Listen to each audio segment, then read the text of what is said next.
Sir अब हमें थोड़ा-सा आप साइन सिम्पटम्स के बारे में बताएँ और जो जिस तरह कॉमन प्रेज़ेंटेशंस हैं जो आपकी वैसे तो आपने बताया कि वो बहुत डिफरेंट तरीक़ों से जो है ना प्रेज़ेंट कर सकता है, पर जो मोस्ट कॉमन प्रेज़ेंटेशंस जो क्लिनिक या इमरजेंसीज़ में आती हैं हमारे पास, उनके बारे में थोड़ा-सा बता दें।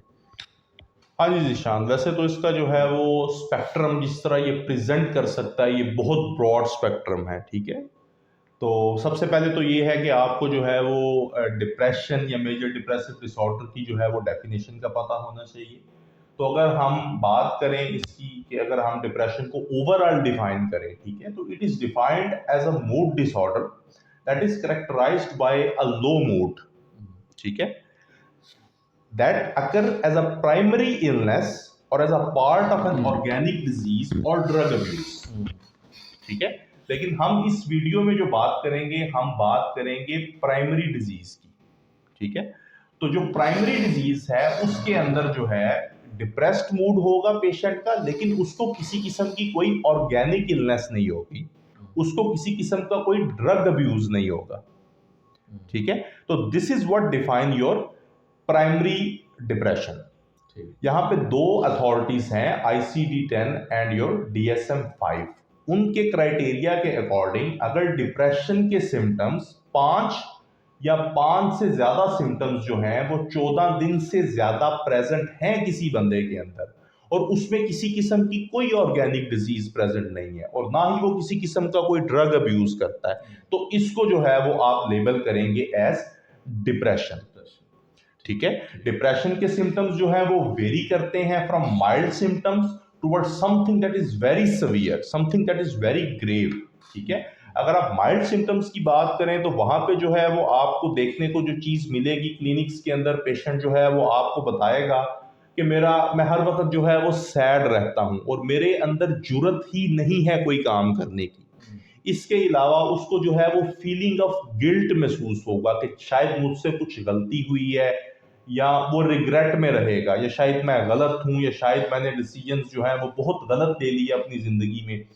इसके अलावा जो है वो this a feeling of worthlessness कि यार मैं किसी काम का नहीं हूं, मैं जिंदगी में कुछ भी नहीं कर सका, मैं नाकाम इंसान, मैं तो किसी को फेस भी नहीं कर सकता, ठीक है।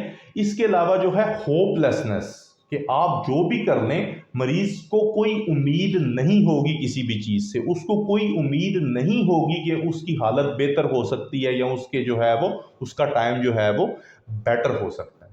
And always remember Zeeshan that madness is like gravity, all you need is a little push. अगर यहां पर आपने इस तरह के मरीजों को ना डायग्नोज किया, ना पकड़ा, तो ये आगे फिर सिवियरिटी की तरफ चले जाते हैं। तो जब चीजें सवियर हो जाती हैं, सिम्टम माइल्ड से मॉडरेट हो जाते हैं, तो वहां पे जो है वो आपको डिफिकल्टी इन थिंकिंग मिलेगी कि पेशेंट की जो प्रोसेसिंग पावर है, किसी चीज को समझने की पावर है, वो खत्म हो जाएगी। इसके अलावा वो किसी भी चीज के ऊपर जो है वो कंसेंट्रेट नहीं कर पाएगा, inability to concentrate on the things. इसके अलावा डिसीजन मेकिंग के अंदर जो है वो पेशेंट्स को बहुत सारे प्रॉब्लम्स होते हैं कि ये दो चीजें हैं, दोनों के दरमियान तो मेरे से डिसीजन जो है वो हो ही नहीं पा रहा। और जैसे जैसे ये मॉडरेट से सीवियर की तरफ जाते हैं, आपको एनहिडोनिया जो है वो देखने को मिलता है। एनहिडोनिया क्या है? That is the loss of interest and player. बंदे को किसी चीज में कोई इंटरेस्ट ही नहीं है, उसको वो कुछ भी करता है, उसको जो है वो किसी किस्म का कोई प्लेयर फील ही नहीं होता, मतलब कि उसको खुशी महसूस ही नहीं होती, ठीक है। और इसके बाद जो है अगर हम सवियर फॉर्म की तरफ चले जाएं तो उसमें सबसे पहले तो मैं रखूंगा भाई सुसाइड आइडियलाइजेशन, कि वो बंदा ये समझेगा कि भाई इस दुनिया में अब मैं किसी को फेस नहीं कर सकता, और शायद मुझे जो है मैं मेरी नर्व्स अब इतनी स्ट्रांग नहीं है कि मैं इन सारी चीज़ों को फेस कर सकूं। तो वो सुसाइड को आइडियलाइज करना शुरू कर देगा कि मुझे सुसाइड कमिट कर लेनी चाहिए, और व्हाटसोएवर के I give up, they say that I give up. इसके अलावा जो है वो साइकोमोटर रिटार्डेशन जो है वो आपको देखने को मिलेगी वेरी सीवियर फॉर्म में। Now what is psychomotor retardation? कि कोई न्यू स्किल जो है वो बंदा जो है वो सीख नहीं पाएगा, ठीक है। इसके अलावा जो है वो डेल्यूजन्स हो सकते हैं। डेल्यूजन्स इस तरह है कि एक मेरा दोस्त था, उसको ये इशू हुआ डिप्रेशन का किसी वजह से, तो उसको ये लगा कि मैं बीमार हूँ, सारे शहर के डॉक्टर्स के पास चला गया, CT स्कैन ब्रेन करवा लिया, एक्सरे चेस्ट करवा लिया, HRCT करवा ली, एको करवा ली, इसके अलावा जो है वो अल्ट्रासोनोग्राम करवा लिया, यूरिनारी करवा लिया, है उसको कुछ भी नहीं था। उसको वहम हो गया कि मैं बीमार हो जाऊंगा, मैं मर जाऊंगा। इसके अलावा जो है वो विड्रॉल सिम्टम्स, ठीक है, withdrawal from your social activities, कि वो किसी से मिलता ही नहीं है। Withdrawal from your work place, वो काम पे नहीं आता, वो किसी को फेस ही नहीं कर पाता, ठीक है। तो ये सारे के सारे सिम्टम्स जो हैं ये बिहेवियरल सिम्टम्स हैं, ठीक है। अगर हम सोमैटिक सिम्टम्स की बात करें तो वो एक अलग चीज है। सोमैटिक सिम्टम्स के अंदर जो चीज आपको मिलती है वो आपको वेट गेन मिल सकता है, पेशेंट का जो है वो वेट लॉस मिल सकता है। इसके अलावा वो ये कह सकता है कि डॉक्टर साहब मुझे नींद बहुत ज्यादा आती है, या वो ये कह सकता है कि मुझे तो पूरी रात नींद ही नहीं आती, ठीक है। इसके अलावा जो है उसको GIT disturbance, irritable bowel syndrome is a noun syndrome associated with depression, कि हर वक्त जो है वो पेचेस हैं या कॉन्स्टिपेशन है या पेट में दर्द रहता है, ये सारे सिम्टम्स जो है वो आना स्टार्ट हो जाते हैं। कुछ लोगों को जो है वो psychogenic vomiting, when you have excluded all the organic causes, there are young females presenting to you with complaints of upper GI disturbances, and sometimes it is psychological vomiting, psychogenic vomiting के साथ present कर सकते हैं। इसके अलावा जो है वो पेशेंट जो मोस्ट कॉमन तरीके से हमारे पास आते हैं उसमें क्रोनिक पेन्स हैं, जिस्म के डिफरेंट हिस्सों में जो है उनको पेन्स महसूस होती हैं। This is what you called fibromyalgia, इसको फाइब्रोमाइल्जिया कहते हैं, और इसकी कोई ऑर्गेनिक कॉज नहीं होती। अब सारे टेस्ट करवा के देखते हैं फिर भी मरीज कहता है जी मेरी दर्द ठीक नहीं होती, ठीक है। इसी तरह जो है वो आपका जो है जो चीज़ जो है आपको देखने को मिलती है मोस्ट कॉमनली वो फिटीग है। मरीज हर वक्त ये कंप्लेन करेगा डॉक्टर साहब मुझे थकावट रहती है, मैं 12 घंटे सोता भी हूँ, सो के उठता भी हूँ, फिर भी यार मैं थका हुआ रहता हूँ। तो ये सारे के सारे जो है इसके सोमैटिक सिम्टम्स के अंदर जो है वो चीज़ आती है। यहाँ पे जो है वो कुछ फॉर्म्स हैं, मैं जो है थोड़ा सा आपको ब्रीफली जो है वो बता दूं कि इसकी जो टाइप्स होती हैं। एक तो जो है वो मेजर डिप्रेसिव डिसऑर्डर है, एक जो है वो मेलैंकोलिक डिप्रेशन है, एक जो है वो आपका major depressive disorder with your seasonal onset है, साइकोटिक डिप्रेशन है, पेरीपार्टम डिप्रेशन है, that can occur during pregnancy और आफ्टर 4 वीक्स डिलीवरी के बाद जो है वो देखने को मिल सकता है। तो ये इसकी कुछ मेजर फॉर्म्स हैं। इसके अलावा एक और इशू जिसके ऊपर जो है वो मैं एड्रेस करना चाहूंगा, that is your adjustment disorder. तो एडजस्टमेंट डिसऑर्डर ये है कि it is an inappropriate response toward a noun stressor. Stressor से मुराद कुछ भी हो सकता है। स्ट्रेसर से मुराद जो है कोई आपको फाइनेंशियल क्राइसिस हो सकता है, इससे मुराद ये भी हो सकता है कि खुदा नास्ता कोई फौतगी हो गई, इससे मुराद ये भी हो सकता है कि आपको जो है वो अपनी जॉब रिलेटेड जो है वो इश्यूज जो है वो आ रहे हैं, इससे रिलेटेड जो है वो ये भी आप जो है वो कंसिडर कर सकते हैं कि आप अगर स्टूडेंट हैं तो आप बार बार किसी चीज़ के अंदर जो है वो फेल हो रहे हैं। तो ये सारे के सारे जो हैं ये एक नाउन स्ट्रेसर है, यानी कि आपको अगर पैसों की ज़रूरत है, मैं आपको पैसे प्रोवाइड कर देता हूँ, आपका डिप्रेशन चला जाएगा, लेकिन इसके लिए आपको 3 मंथ्स की हिस्ट्री चाहिए। In the presence of a noun stressor आपको 3 मंथ्स की हिस्ट्री चाहिए। और अगर इसके दौरान जो है वो हमें मेजर डिप्रेसिव डिसऑर्डर के सिम्टम्स अगर देखने को मिलते हैं, then we are going to treat adjustment disorder as major depressive disorder. ठीक है, आपको मेरी बात समझ आ रही।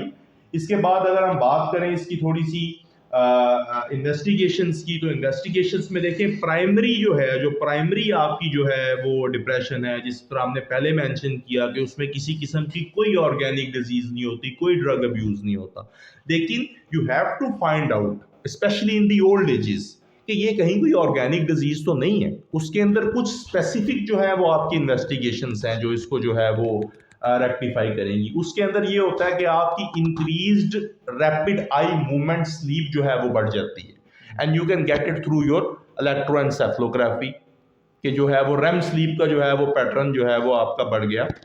इसके अलावा जो है low levels of serotonin in the brain, CSF और ब्लड, ये जो है वो आपको देखने को मिलते हैं। और इसके अलावा अगर आप जर्नलाइज टेस्ट की तरफ जाएंगे तो उसमें आप ABGs करवा के देख सकते हैं पेशेंट की। आर्टेरियल ब्लड गैसेस में भी आपको टाइप 2 रेस्पिरेटरी फेलियर मिल जाए। और इसको याद रखें कि ये मैं ओल्ड एज की बात कर रहा हूँ, यंग एज में तो ये बड़ा अनकॉमन है। क्रोनिक ऑब्स्ट्रक्टिव एयरवे डिजीज हो सकती है। Thyroid profile is very important, क्योंकि hypothyroidism is associated with your depression. कि उसके साथ जो है वो डिप्रेशन के साथ एसोसिएटेड होता है। इसके अलावा जो है वो आप ANA का टेस्ट करवा सकते हैं। इसके अलावा जो है सिफिलिस सीरोलॉजी, क्योंकि at its third stage it is going to affect your brain and patient can become depress. ठीक है। इसके अलावा जो है वो सबसे important dexamethasone suppression test to rule out whether the patient has Cushing disease or not. तो dexamethasone suppression test आप करवाएं, आप एडिसन डिजीज को जो है वो इसके अंदर रूल आउट करवाएं। और जहां तक जो है वो ऑर्गेनिक ब्रेन लीजन्स की बात है, वहां पे आप CT स्कैन ब्रेन पेन करवा सकते हैं, आप जो है वो MRI करवा सकते हैं, विद कंट्रास्ट करवा सकते हैं। Different such sort of investigation should be done. ठीक है। अगर आप सेकेंडरी डिप्रेशन को जो है वो कंसिडर कर रहे हैं या depression due to some organic cause, और इसमें जो है डेफिनेट सी बात है कि आपको हिस्ट्री के अंदर जो है वो ड्रग अब्यूज को भी जो है वो रूल आउट करना पड़ेगा। ठीक है। अच्छा, सर ने जो है ना जो साइन सिम्टम्स के बारे में बताया, इसमें अगर इन शॉर्ट देखा जाए तो कोई भी बंदा जिसकी 15 दिन से ज़्यादा हिस्ट्री है कि वो अपने ज़िंदगी के जो नॉर्मल काम है वो सही परफॉर्म नहीं कर पा रहा ड्यू टू डिप्रेशन, उसमें एकदम से अचानक से उसे भूख ज़्यादा लगनी शुरू हो गई, बहुत ज़्यादा नींद आनी शुरू हो गई, या नींद ख़त्म हो गई, या वेट बढ़ना शुरू हो गया, वेट लॉस होना शुरू हो गया, या फिर जो है जी उसके सर ने जिस तरह एडजस्टमेंट डिसऑर्डर के बारे में बताया कि उस बंदे की तकरीबन 3 माह की हिस्ट्री होगी जिसमें वो किसी नॉन स्ट्रेसर जो है उससे अफेक्ट हो रहा है और बार बार जो है ना उसे वो उसकी जो है वो significant impairment impairment in life, हाँ सोशल लाइफ हो गया या आपकी जो है वो पर्सनल लाइफ हो गया उसकी। हाँ। और इसकी जो सर ने जो कम्प्लिकेशन के बारे में बताया, कम्प्लिकेशन इससे बड़ी क्या हो सकती है कि बंदा जो है अपनी ज़िंदगी का नॉर्मल काम ही नहीं कर पा रहा, ना वो सही सो रहा है, ना वो खा रहा है, ना पी रहा है, ना जो है उसके सोशली उस तरह एक्टिव है बंदा, और एट द एंड जो बहुत ज़्यादा जब पीक पकड़ता है तो वो बंदा सुसाइड के बारे में भी सोचना शुरू कर देता है। और इसमें मोस्टली ये तो एक क्लिनिकल डायग्नोसिस ही है। अगर फिर भी आप इन्वेस्टिगेशन करवाना चाह रहे हैं ओल्ड एज में स्पेशली जो है ना, जब वो ऑर्गेनिक डिजीज़ का जो खतरा थोड़ा सा होता है, तो उसमें जो मेजर जो इम्पोर्टेंट जो बाकी सर ने काफ़ी बताई हैं, जो उसमें इम्पॉर्टेंट दोबारा मैं एक्सप्लेन कर दूं, उसमें एक हाइपोथायराइडिज्म जो है ना वो बहुत एक जो उस पर टॉप ऑफ द लिस्ट भी रखना चाहिए। और उसके साथ आपका स्टीरॉयड्स यूज़ जो कि पाकिस्तान में आपको पता ही है पानी की तरह इस्तेमाल हो रहा है। और तीसरा सर ने जो सिफिलिस के बारे में बताया, सिफिलिस एंटीबॉडीज़ ये बहुत ज़रूरी हैं। और ओल्ड एज में ABGs भी जो है वो भी करवा लेनी चाहिए कि अगर टाइप 2 रेस्पिरेटरी फेलियर पीछे पड़ा हुआ है तो उसे भी जो रूल आउट किया जा सके। तो ये तो सर हो गया सारा साइन सिम्टम प्रेजेंटेशंस और जो है ना उसकी इन्वेस्टिगेशंस। और अब थोड़ा सा हमें जो है ना ट्रीटमेंट के बारे में थोड़ा सा